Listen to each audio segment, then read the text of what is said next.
Muito bem, meus amados irmãos, lição de número 6. Nosso objetivo agora é falar sobre síntese juntando as partes. Olha que interessante, temos 4 textos aí, temos como palavras, estrutura da literatura, forma literária e progressão em literatura. Se você não gostava de literatura lá no ensino médio, né, aqui na teologia você vai ver um pouco de literatura e principalmente de português, na verdade. Nossa análise gramatical, ela parte de um exemplo muito interessante nesse texto, que é 2 substantivos ligados por um verbo. Deus, substantivo, e amor como substantivo, né? Nós estamos falando das palavras, né? Porque alguém pode dizer, não, mas Deus é um nome próprio e tal, mas aqui é ligado pelo um verbo, né, em terceira pessoa, do singular, o verbo ser, melhor dizendo, que aí nós temos eu sou, tu és, ele é. Então, Deus é amor. 2 substantivos ligados aí por um verbo. Então, quando a gente estuda a palavra de Deus, a gente precisa ter assim, uma certa atenção para a gente não incorrer nos erros de interpretação ou fazer uma interpretação forçada da Bíblia. Eu peguei uma frase bem fácil que está aqui no texto para a gente poder exemplificar, porque muitas pessoas podem analisar de uma maneira diferente e achar situações equivocadas quando nós não temos um estudo sintético que se ocupe do todo, né, do todo para o particular, né, dizendo que há outros deuses, dizendo que esse Deus aqui é um Deus criado pelos homens, e a gente precisa ter bastante cuidado, porque quando nós estudamos teologia, a gente precisa defender a doutrina com a qual nós acreditamos, e a teologia é esse ferramenta, esse instrumento em que nós temos. Então, em literatura, termos são simplesmente palavras, né? Quando eu falo em termos, eu estou falando de palavras. Todas as palavras da Bíblia são importantes, mas nem todas são significativas pela mesma razão. É que nem no nosso idioma, às vezes uma palavra, né, ela é uma homônima de outra, ou seja, 2 palavras que escrevem, escritas iguais com significados diferentes, né? Então, precisamos prestar bastante atenção nisso. Que palavras devem atuar como bandeira? Ora, qualquer palavra que não conhecemos carece de um estudo pessoal. Devemos sempre estudar com lápis e papel, né? Toda palavra desconhecida deve ser anotada. É importante, né, você ter um dicionário ali do lado. E eu acho até engraçado, quando eu era criança, meu pai falava que quando eu não sabia uma palavra tinha que pegar no pai do esburro, né? Que era o dicionário. Mas ele falava assim, obviamente, uma forma brincando, né? Mas acabou que me estimulando, que muitas das vezes eram termos difíceis que eu não sabia ali na escola e acabava aprendendo. Nós temos dicionários de teologia, né? Eu tenho um dicionário aqui na minha biblioteca, que são 300 conceitos de teologia. É um livreto assim, dessa finorinha, acho que não é nem mais de 100 páginas. E tem 300 conceitos ali, né? Pragmatismo, secularismo, né? Arminianismo, calvinismo, fideísmo, né? Fé, soterologia. Então tem vários conceitos que estão agregados ali e é interessante a gente ler, né? Você compra, eu acho que, se eu não me engano, é da editora Vida. Posso mostrar para vocês em um outro momento, mas já estou deixando aí para vocês essa indicação, na verdade, e é importante. Bem aqui atrás aqui, eu acho que eu estou ouvindo aqui, ó, um dicionário onde tem vários termos, né, que a palavra de Deus nos traz para a lume, né, do nosso estudo, nos facilitar aí com essas ferramentas, não é verdade? Por exemplo, às vezes as pessoas criticam muito os livros, né? A gente tem que ler a Bíblia, né? Mas o camarada não sabe nem onde Israel está, né? Não sabe nem qual continente. Se você perguntar qual continente que Israel se encontra, ou está localizado, o camarada não sabe nem dizer, não é verdade? Então, a gente precisa ter essa atenção aí. correto? Temos de observar se as palavras são literais ou figurativas. Já conversamos sobre isso, principalmente lá em Apocalipse não se dá para interpretar tudo de uma maneira literal. Temos os 6 servos fiéis que conhecemos e que estamos nas lições anteriores. Quem, o que, quando, onde, como, por quê. Quem era Jesus? Né? O que ele veio fazer? Quando que ele veio? Onde ele atuava no seu ministério? Como ele morreu? Né? E por que ele veio a este mundo? Faça esse tipo de pergunta para as perícopes em que você vai estudar e você vai ter aí ótimo retorno. Interessante também que ao estudar o método sintético, que se ocupa totalmente da nossa gramática, a gente vai inevitavelmente estudar morfologia, sintaxe e semântica nos termos encontrados. Na morfologia, a gente estuda a etimologia, a estrutura, a classificação das palavras, né? Ou seja, substantivo, adjetivo, artigos, pronomes, verbos, advérbios, preposições, conjunções, numerais, interjeições e, enfim. Na sintaxe, o objeto de estudo são as relações entre os termos para a formação de locuções prepositivas, frases e orações independentes, orações subordinadas, períodos simples e períodos compostos. Já a semântica se debruça sobre o campo do significado, né, de cada termo, conforme o seu emprego pelo mesmo autor, por outros autores, pela linguagem comum ou por autores em escritos diversos. Então nós temos a morfologia, temos aí a sintaxe e temos a semântica, né? Por exemplo, vamos pegar a palavra ruperetes no grego, que significa escravo, né? Essa palavra aí, ela tem aí uma etimologia, né? Qual é a estrutura dessa palavra? Qual é a etimologia dessa palavra? Essa palavra ela vem do grego. Qual é o radical dessa palavra, né? O que significa ruperetes, né? Qual o idioma que ela foi escrito? Temos aí a semântica dela, né? O significado da palavra traduzida, transliterada, não é verdade? Então a gente precisa prestar bastante atenção e a sintaxe que faz toda essa conjuntura se ligar entre as orações subordinadas, as independentes, as frases, as orações, enfim. Essas orações aqui, meus amados irmãos, são frases, né? Não é a oração do Pai Nosso que estás no céu. Na verdade, precisamos prestar bastante atenção. Um pouquinho de português aí para a gente saber, né? Às vezes a pessoa não sabe nem o que é um ponto de exclamação, né? Vai ler, você já percebeu uma pessoa que lê a Bíblia sem respeitar a acentuação, os pontos, né? Eu vou pegar aqui um versículo qualquer, né? Capítulo 14, versículo 3 do Evangelho de Mateus. Pois Herodes havia prendido e amarrado João, colocando na prisão por causa de Herodias, mulher de Felipe, seu irmão. Nem respeitou vírgula nenhuma, ó a diferença, pois Herodes havia prendido e amarrado João, colocando-o na prisão por causa de Herodias, mulher de Felipe, seu irmão. Há uma diferença, na verdade, por quê? Porque a vírgula, ela dá a ideia da frase. Então não pode sair correndo, atropelando, né? Eu me lembro que uma vez a gente foi fazer a leitura da Bíblia toda, lá em Porto Velho, numa das praças, na verdade espalhadas, né, pela cidade, pontos de leitura da Bíblia na Semana da Bíblia.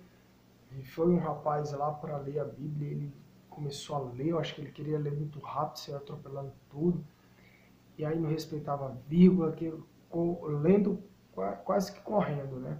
E aí no final, quando ele saiu, acho que ele queria, porque lá você tinha que colocar o seu nome e quantos capítulos você leu. E ele leu muitos capítulos lá, mas muito rápido, quase que não deu para entender. E aí o pastor chamou ele e disse: meu filho, você tem que ler a Bíblia mais devagar, né? As pessoas que estão passando aí, elas vão ouvir. Então, se você lê muito correndo, ninguém entende nada. Conjunções lógicas que têm a ver com os resultados, né? Então, notemos aí que as conjunções lógicas têm a ver com o propósito, a fim de, modo que. Conjunções lógicas indicam contraste, né? Também chamadas adversativas, mas, embora, porém, né? Entretanto, contudo. A gente está falando de classe gramatical, as conjunções lógicas assinalam a comparação. Além disso, como, assim também, e etc. Então, dependendo da versão bíblica usada, haverá diferenças nos termos empregados em versículos, ou seja, as ideias, né, de razão para, resultado de, propósito, contraste, comparação e assim sucessivamente. As conjunções indicam séries de fatos e de termos como em primeiro lugar, por último. Tudo isso, irmão, a gente usa quando a gente prega, quando a gente estuda a palavra de Deus. De uma certa forma, às vezes até inconscientemente a gente está usando, né, essas conjunções lógicas, né, de ênfase, de fato, tão somente, de condição, geralmente, o se, né, e enfim, nós precisamos estar atentos aí, tá bom?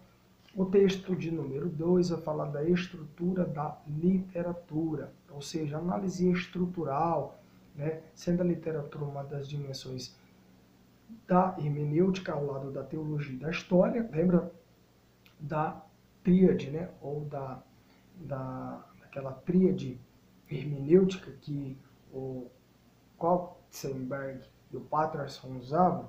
Então está aqui. É importante distinguir alguns conceitos elementares, a saber, o gênero, estrutura, estilo, parágrafo, oração e frase. O que é o gênero?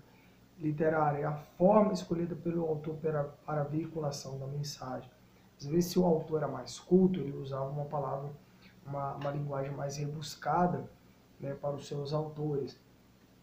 Se ele era como o Pedrão da vida, né, que era um camarada mais rústico, mais trabalhador, mais braçal, ele vai utilizar um recurso literário mais simples e de fácil entendimento.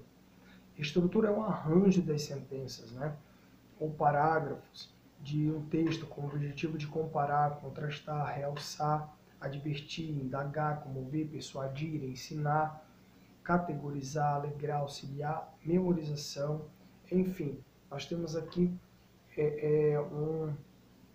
quase como um cardápio, né? Nós temos um arsenal aqui para essa questão da estrutura. E por último, o estilo, que é a impressão que o autor dá sobre o gênero literário e estruturas adotadas, né? Por exemplo, o livro de Cântico dos Cânticos, a linguagem que ele foi usada, qual foi a estrutura pela qual foi montada, foi através do diálogo, né, de Salomão e da Sunamita, né? Qual era o gênero literário que foi utilizado ali, né? Foi um drama, foi um romance, foi uma poesia, não é verdade? E a estrutura deles, né? Do Cântico dos Cânticos, ela é para quê? Ela é para alegrar, ela é para indagar, para comover, ela fala da relação de um homem e de uma mulher que se amam, né? E o estilo, qual foi a impressão pessoal que Salomão deu, né, a Cântico dos Cânticos, aquele livro, né, pequeno, mas que mostra um amor tão profundo ali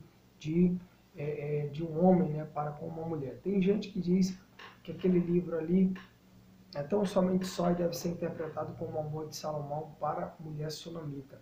Só que, e aí diz assim, a gente não pode pegar aquele livro e comparar com o amor de Deus à igreja, né? A gente respeita e tudo, e é interessante ter essa questão, né?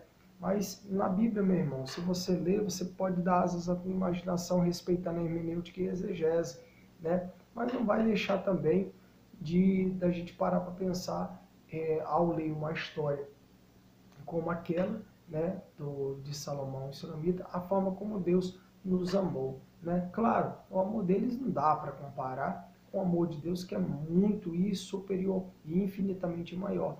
Mas a gente para com certeza assim para pensar, né, na forma do cuidado de Cristo com a igreja, né? Note como eu estou colocando essa situação para dizer, ele comparou o amor de Sulamita a Jesus e a igreja. Não, a gente pode fazer paralelismos aqui, né? Claro que infinitamente mais o amor de Jesus ele é maior, mas não deixa, né, deixa a gente sempre pensando, refletindo, né, conversando com o texto, e isso vai nos ensinando a gente entender o gênero literário, a sua estrutura e o seu estilo.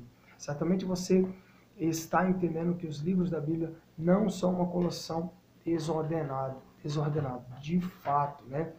Elas não são desconexas, não, sem arranjo, não, elas são todas bem feitas, né?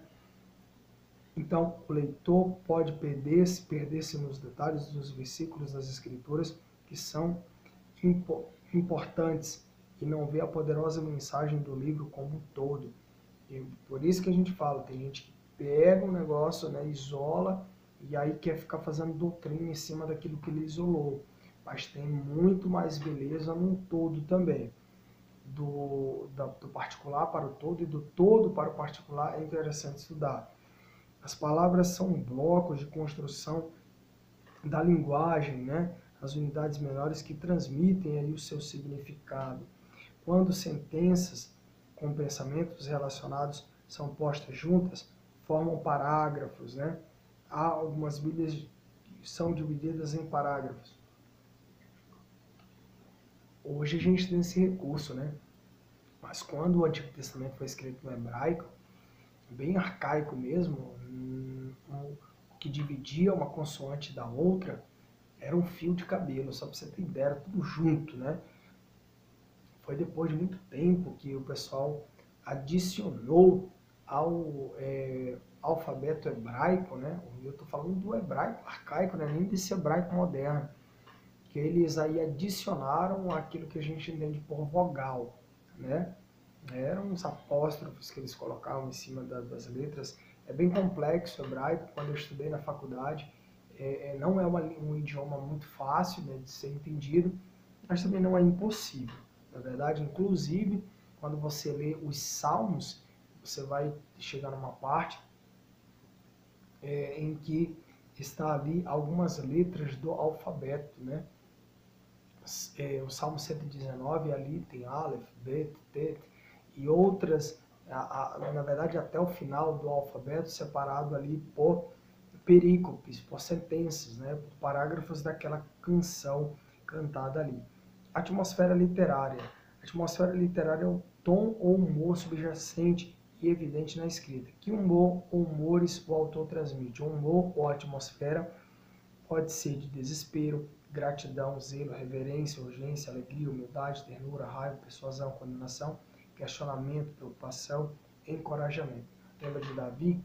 Quando Davi dançou, né, Mical reprovou a sua ação, ali essa atmosfera literária é maximizada e potencializada a ponto das pessoas observarem, né, tamanha alegria que Davi sentiu, né, e dançou na presença de Deus, e alguém que estava muito longe da presença de Deus só soube criticá-lo, não é verdade? Falamos aqui sobre os parágrafos, né? Ao estudarmos a Bíblia, a ideia boa é pensar em parágrafos. Tem aí o exemplo de Romanos, capítulo de número 12, parágrafo 1, 2, 3, 4 e 5, dividido aí entre os versículos de 1 a 2, de 3 a 8, de 9 a 13, de 14 a 16 e de 17 a 21. Nem todo mundo faz isso, porque hoje tudo já está meio pronto, né? Você compra aí uma Bíblia e ela já vem toda particularizada, toda com seus adendos, todas com seus recursos, e fica mais fácil. Texto 3. Forma literária. A forma literária ela refere-se à espécie ou tipo de escrita que o autor usou para transmitir o seu material.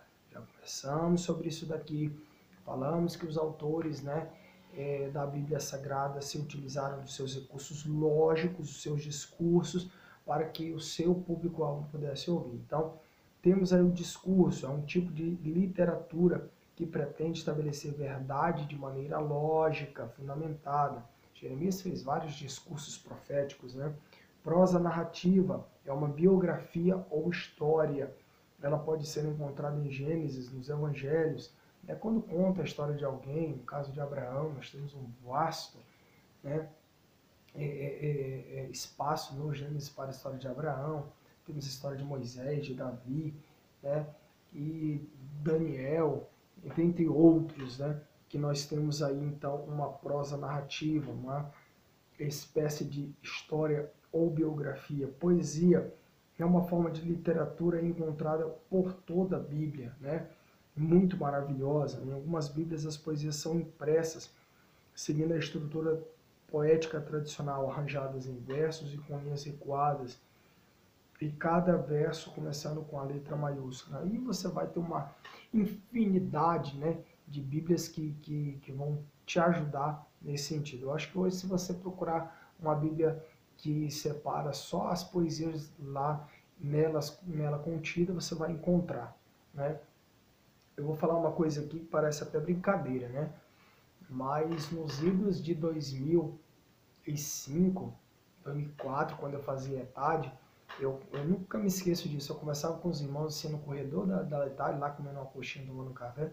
Eu disse, já pensou? E a gente estava estudando bibliologia. Aí eu falei lá, tu já pensou se um dia eles escreverem uma Bíblia tipo cronológica? Irmão, não estou falando uma mentira, eu me lembro perfeitamente disso, né?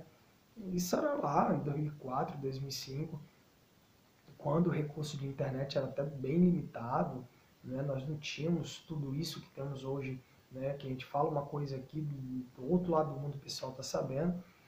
E eu me lembro que eu conversei isso aí, quando foi, irmão, em 2010, né? Eu estava lá já terminando a faculdade toda. Aliás, acho que foi até depois, acho que 2008 que começou a surgir, 2009, 2007, eu não me lembro. Apareceu, né? Alguém que escreveu a Bíblia cronológica. É a mesma Bíblia, mas pegaram o livro de Jó, colocaram por primeiro e assim tentaram fazer esse remendo aí. Eu assim, falei, gente, eu falei isso aqui 4, 5 anos atrás e sem, né? E alguém pensou nisso e escreveu, né? Não sei porque que eu não escrevi, talvez tinha ganhado dinheiro, né? Mas enfim, mas eu não estou aqui para ganhar dinheiro, estou aqui para ensinar a palavra de Deus. Então vamos lá, poesia empregada muita linguagem figurada. Aí nós temos 4 situações. Gostei muito da forma como o autor colocou, porque eu confesso para você que eu estudei minha vida inteira em português, né, em escola e tudo, e a gente nunca aprende, né? E aqui ele resumiu, ainda colocou exemplo, ficou muito legal. Símile é uma comparação explícita entre duas coisas, né? Salmo 1:3. Os homens ali são comparados com árvores. A gente já leu o verso, né?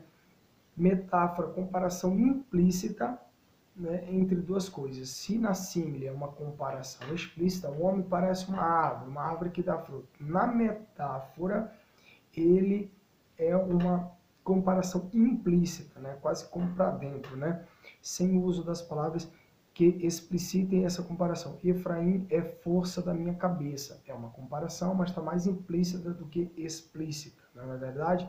Hipérbole é exagero. Se cair isso na prova, não se perca, nós estamos na página 107. Aí você tem que aí riscar, né, grifar. Hipérbole é exagero, para produzir efeito, né, exageração, né? Já pensou, vamos pegar aí um homem com uma barba grande, né? Aí você fala, meu Deus do céu, a barba do homem ali batia no pé. Isso é uma espécie de hipérbole. Apóstrofe, dirigir-se a coisas inanimadas. Que tivertes, ó mar, que fugiste, e tu, ó Jordão, que tornaste atrás. Ele usa, né, os céus, terra, mar, como se fossem pessoas, né? Esse é o apóstrofe. Gostei muito dessa divisão. Se cair lá na prova, você fica de olho. Parábolas são um tipo distinto de literatura conhecida como parabólica ou prosa parabólica. Já estudamos sobre elas. Se achar por bom, reveja, Jesus se utilizou de muitas parábolas para os seus ensinamentos. Drama ou prosa dramática está relacionada à poesia, que fala, né, do apelo às emoções. Nós temos isso demais em cantares, né, em salmos, em muitos outros textos, tá bom? Literatura apocalíptica, nós temos livros apocalípticos no Antigo Testamento, é importante a gente lembrar, ou com partes que expressam essa literatura apocalíptica, por exemplo, Ezequiel, Zacarias, Daniel, enfim.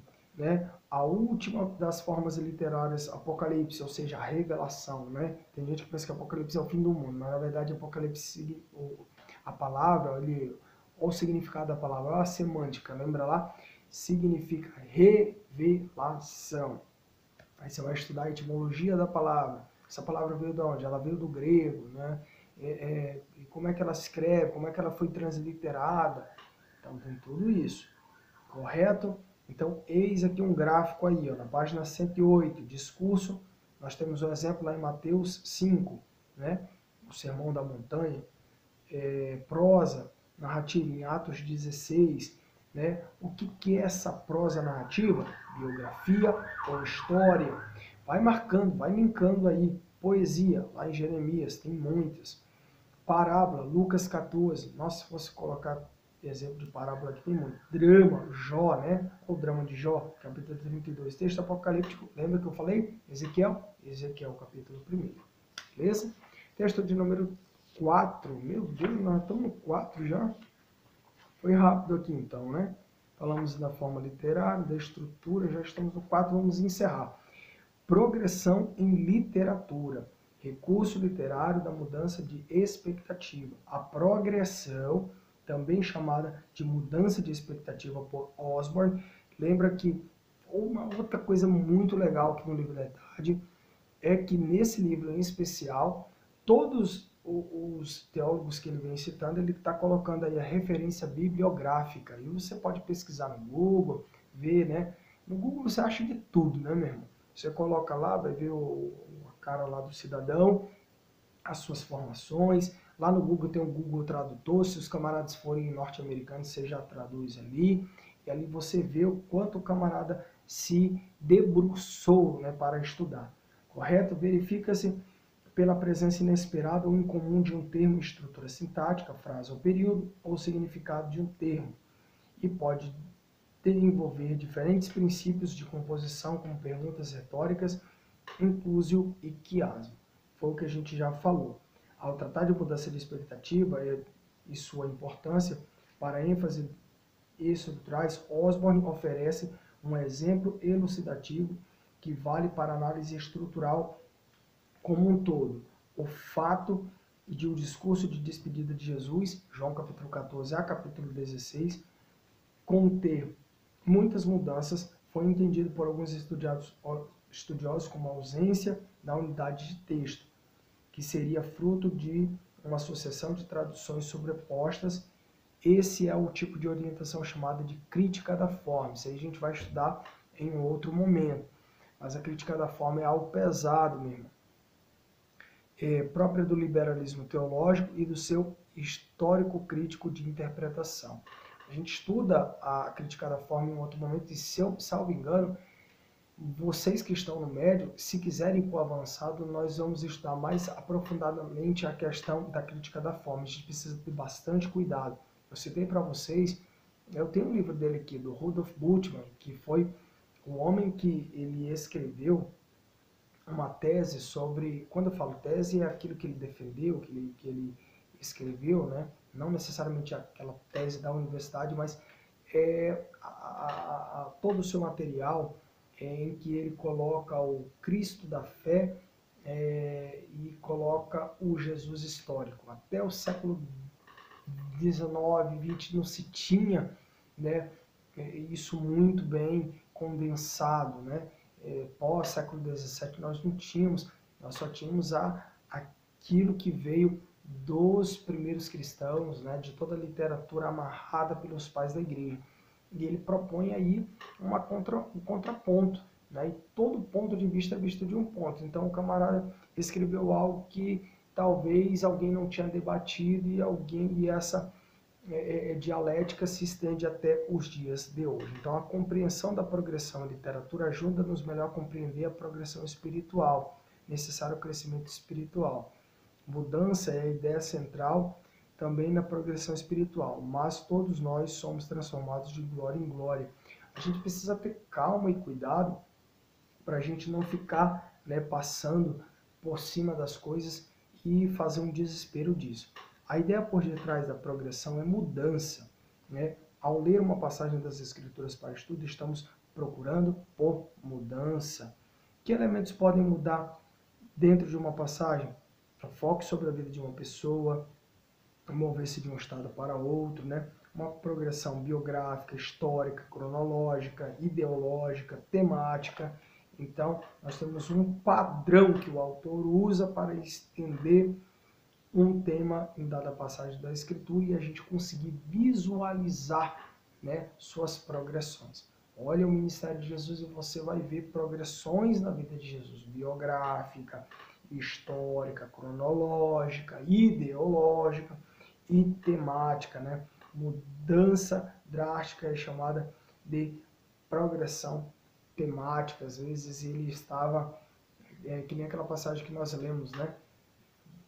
Indo sempre ali a Jerusalém, mas daqui a pouco ele se retirou, uma mudança completamente drástica, mas foi aqui para dar uma progressão, uma continuidade ao seu ministério até o tempo oportuno dele se entregar por nós.